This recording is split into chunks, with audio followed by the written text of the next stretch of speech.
Halo semuanya, Assalamualaikum warahmatullahi wabarakatuh. Perkenalkan, nama saya Selvi Dwirmawati. Saya dari kelas manajemen 19C. Di sini saya akan menjelaskan terkait materi yaitu tentang obligasi. Berbicara terkait obligasi, apa sih yang dimaksud dengan obligasi itu? Jadi, obligasi atau bond merupakan suatu promes atau surat tanda berhutang di mana peminjam dana setuju untuk membayar bunga dan pokok pinjamannya pada tanggal tertentu kepada pemegang obligasi. Obligasi adalah surat utang jangka menengah maupun jangka panjang yang dapat diperjualbelikan. Dan obligasi itu juga berisi terkait janji dari pihak yang menerbitkan efek untuk membayar imbalan kepada bunga atau bond pada periode tertentu dan melunasi pokok utang pada akhir waktu yang telah ditentukan kepada pihak pembeli obligasi tersebut. Obligasi merupakan salah satu investasi efek berpendapatan tetap yang bertujuan untuk memberikan tingkat pertumbuhan nilai investasi yang relatif stabil dengan resiko yang relatif lebih stabil juga dibandingkan dengan saham. Untuk slide selanjutnya, kita akan membahas yaitu terkait karakteristik obligasi. Apa saja sih karakteristik dari obligasi itu? Yang pertama adalah nilai obligasi. Pihak yang berperan dalam mengeluarkan obligasi harus memberikan informasi terkait jumlah uang yang dibutuhkan, atau sering disebut dengan jumlah emisi obligasi. Dan yang kedua adalah jangka waktu obligasi. Obligasi memiliki jangka waktu mulai dari 1 tahun hingga 10 tahun. Tapi, umumnya jatuh tempo suatu obligasi adalah 5 tahun. Biasanya para investor lebih memilih obligasi jangka pendek karena memiliki resiko yang lebih kecil. Dan untuk karakteristik yang ketiga adalah partisipal dan coupon rate. Participal rate adalah suatu nominal uang yang harus dikeluarkan para penerbit obligasi pada pemegang obligasi pada masa jatuh tempo. Di sisi lain, coupon rate adalah suatu tingkatan bunga yang wajib dibayarkan oleh para penerbit obligasi pada pemegang obligasi di setiap tahunnya. Dan yang keempat adalah jadwal pembayaran. Pembayaran kupon obligasi harus dilakukan oleh sang penerbit obligasi secara berkala sesuai dengan kesepakatan yang sudah ditetapkan, seperti per 3 semester, per semester, atau triwulan sekali. Dan untuk slide selanjutnya, kita akan membahas terkait jenis-jenis obligasi.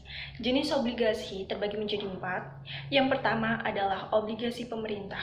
Obligasi pemerintah adalah obligasi yang diterbitkan oleh pemerintah.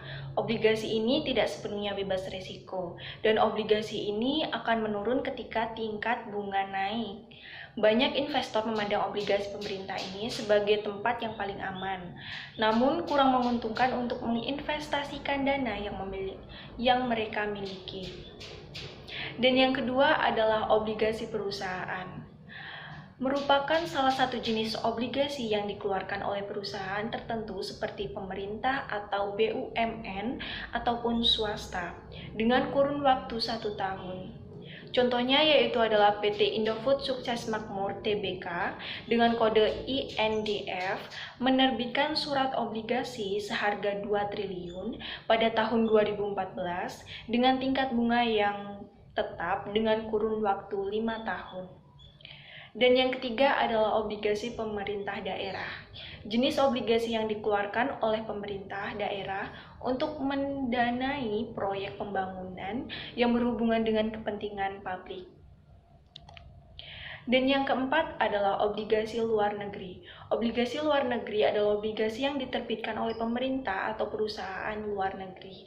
Obligasi perusahaan luar negeri tentunya juga memiliki resiko gagal bayar. Begitu pula dengan obligasi beberapa pemerintah luar negeri. Munculnya resiko tambahan jika obligasi dinyatakan dalam mata uang selain mata uang negara investor. Selain itu, obligasi juga memiliki kelebihan dan kekurangan. Apa saja sih kelebihan dan kekurangan dari obligasi?